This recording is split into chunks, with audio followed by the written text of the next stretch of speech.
Hari Om. Parama Pujya Swamiji on the dais as well as off the dais. Sahasra Koti pranams to all of you.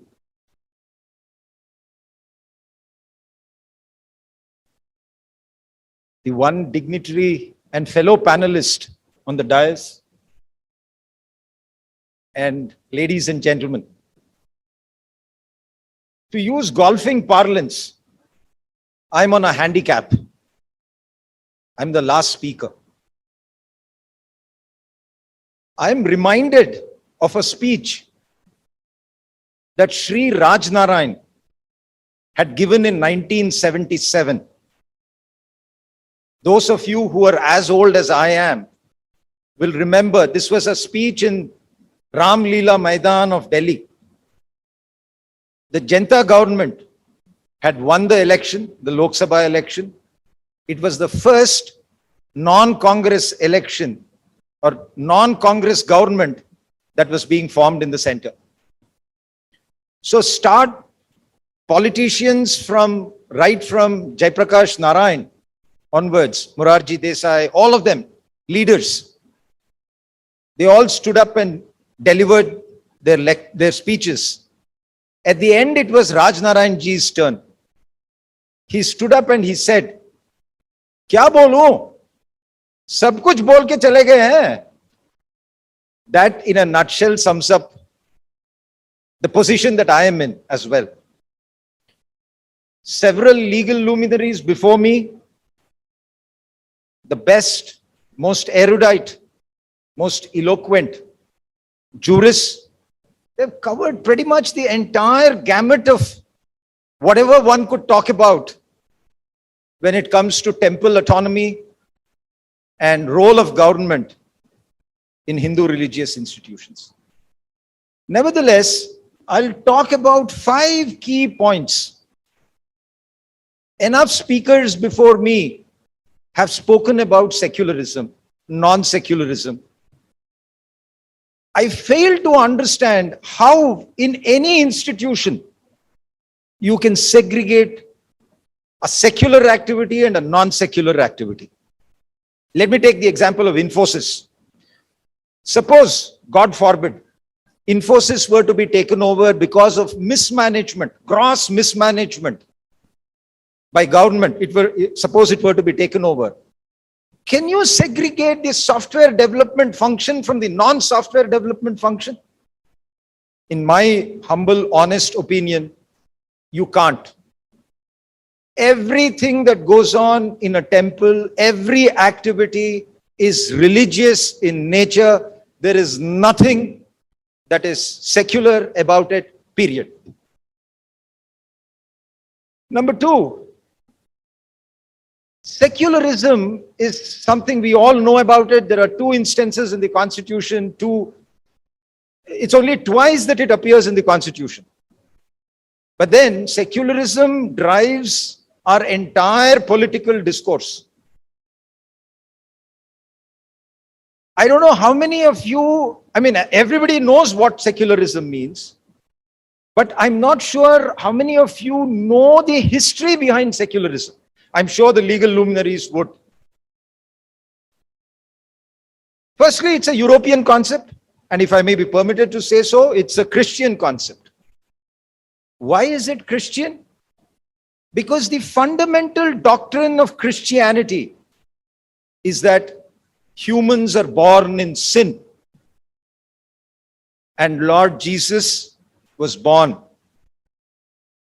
to save humanity.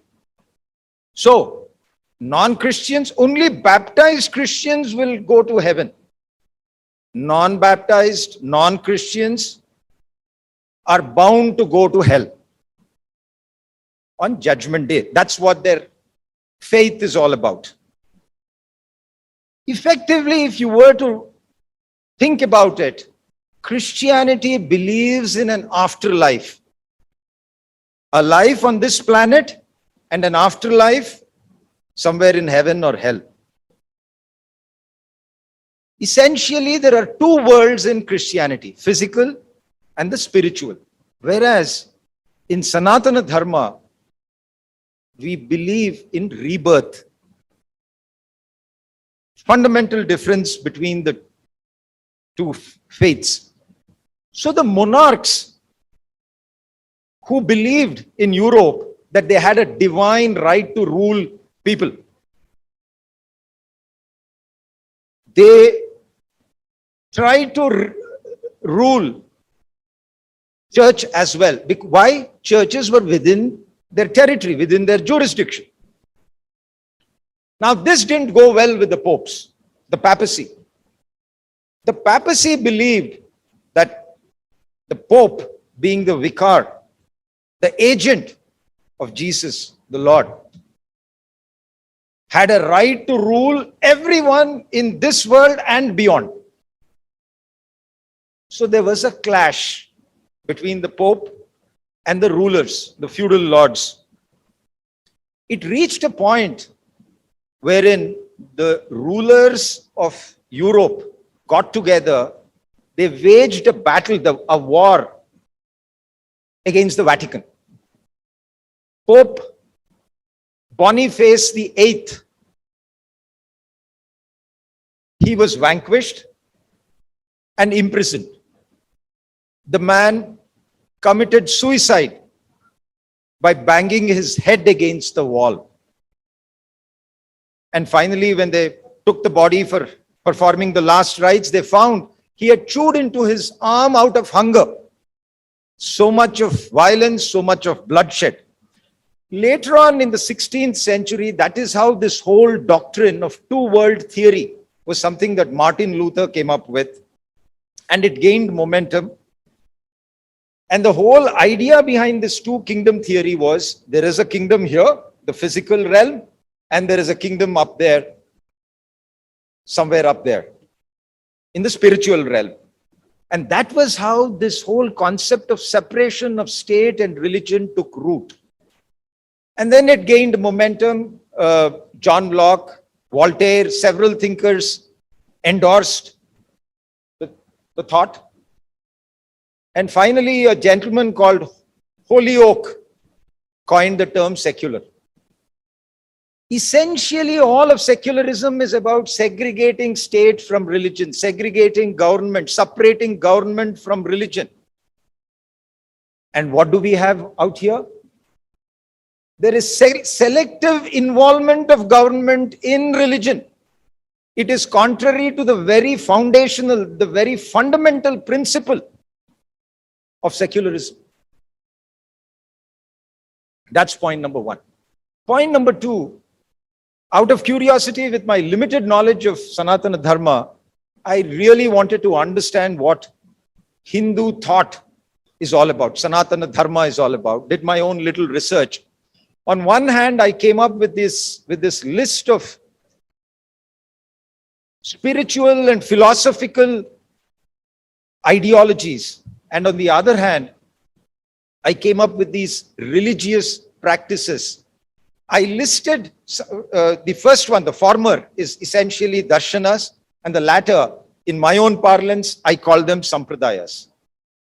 I could list about 25 darshanas, Mimamsa, Uttara Mimamsa, Purva Mimamsa. There's several of those, starting from Nirishwaravada to Astika, Nastika. I put them on a big, huge chart. 25 darshanas, 25 to 30 darshanas. The sampradayas were in excess of 100. I shared them all with people who had studied a little more than, or rather a lot more than what I had on Sanatana Dharma. And they said, you've just scraped the surface. This is just the tip of the iceberg.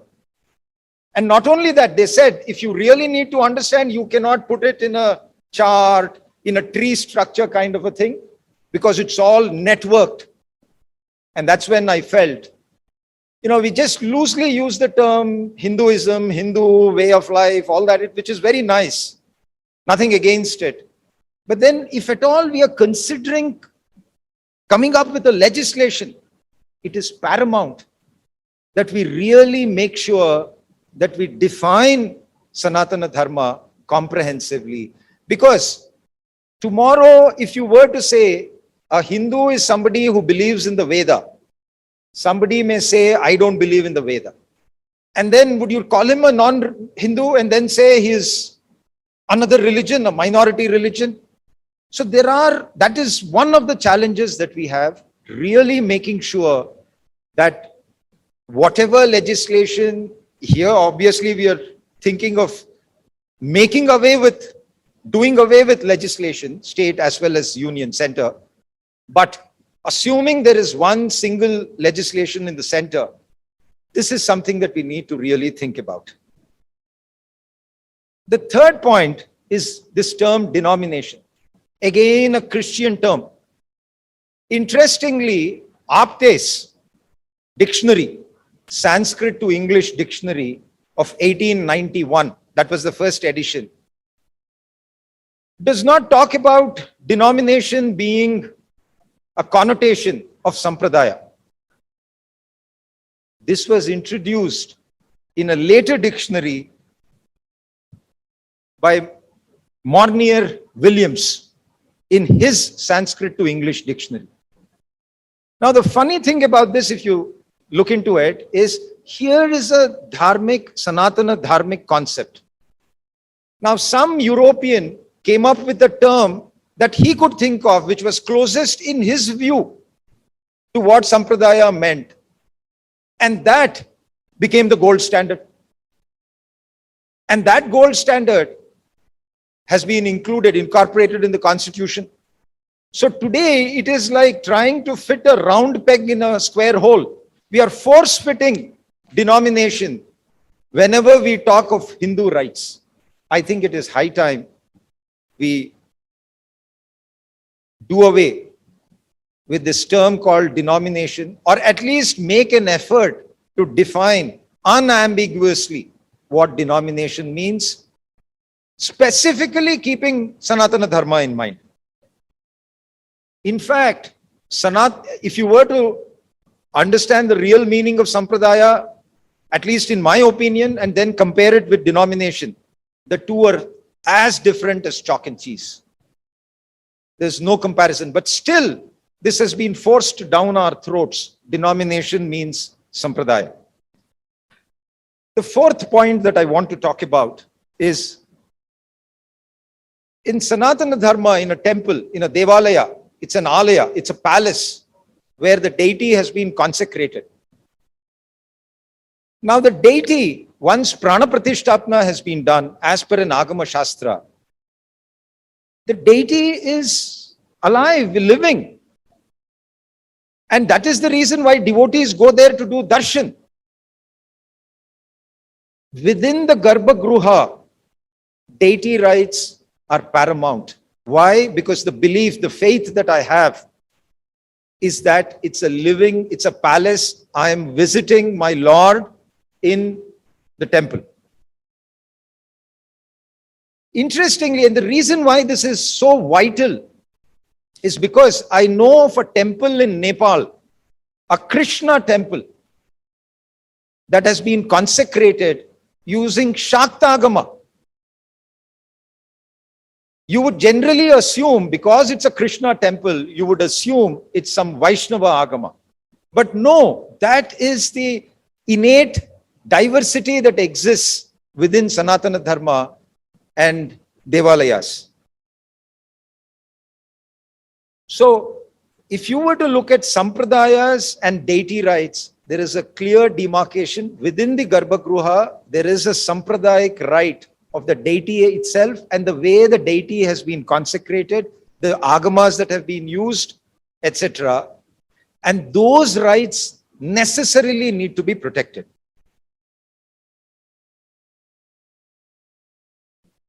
Today, we all know that there are over 4 lakh temples. Some put it at 5, others have even put it at 8 lakh temples across the country that are being governed by the state. This is absolute nonsense. It should not happen if you call yourself secular. And we are proud. If you were to look at the constitution, you would be proud. And a lot of people say, oh, we are a secular country. So the sooner government gets out of temples, the better off Dharma would be, in my opinion. And this relinquishment is very clear. Chidambaram judgment clearly states, if at all there is mismanagement, let government come in, rectify matters, and then get out of temples within a period of 2 years. Not only that, if they want to take over temples, they need to necessarily give the reason for why they want to take over a temple. And that's clearly not happening. So if, assuming there is going to be a central legislation, there are certain key elements that need to necessarily be in there. Now, a lot of people do talk about regulation being at the heart of it. To me, there needs to be a paradigm shift in our thinking. The paradigm today in whatever legislation we have is command and control. The state commands and it controls temples. This should shift to checks and balances, like it is done with, we are talking about 5 lakh temples. There are 10 lakh companies. There are 20 lakh societies, 40 lakh cooperative societies, in excess of 1 crore trusts, some private trusts, others public charitable trusts. Government, when Satyam happened, scam, government came in, took over Satyam, got out of Satyam. Period. End of story. Here you have government ruling over controlling temples ad infinitum, ad nauseam. And that has to stop. So the essence of any legislation, be it at the center or be it at the state, is akin, the regulation is akin to holding a beautiful parrot in your hand. You hold the parrot too tight, you're going to kill the parrot. You hold the parrot too loose, it's going to fly away. So that balance has to be struck, and that's essential insofar as any legislation for regulating temples are concerned. To me, from a management standpoint, as a student of management, I talk about 10 T's, that are related to temples: aesthetic beauty, architectural purity of the temple, structural integrity, the material quality that is used when you're maintaining it, spiritual sanctity of the temple, ritualistic propriety. Whatever rituals are being carried out in the temple, it has to be as per agamas, as per sampradayas. Administrative probity, socio-cultural activity, and religious liberty of Hindus, constitutional equality under the constitution of Hindus, which means any devotee of a deity should be allowed access. But the Garbhagruha is a different story, in my humble opinion. But the most important T is the presiding deity. So long as we care for the presiding deity and we respect the rights of that deity, I think we should be okay. And in conclusion, I recite 2 shlokas from the Srimad Bhagavad Gita. Yada yada hi dharmasya glanir bhavati bharata abhyutthanam adharmasya tadatmanam shrujamyaham paritranaya sadhunam vinashaya cha dushkrutam dharma sanstarpanarthaya sambhavami yuge yuge. I think we've reached a point in time when 1947 the nation became independent. But I don't think Hindus are independent today. We are still under the bonds of Europe and invaders, inimical forces that has ruled India for a long, long time, and specifically Sanatana, those who subscribe to Sanatana Dharma, followers of Sanatana Dharma. And till that ends, as far as I'm concerned, I think I'm not free. And on that note, I thank the Hindu Dharma Acharya Sabha for giving me this opportunity.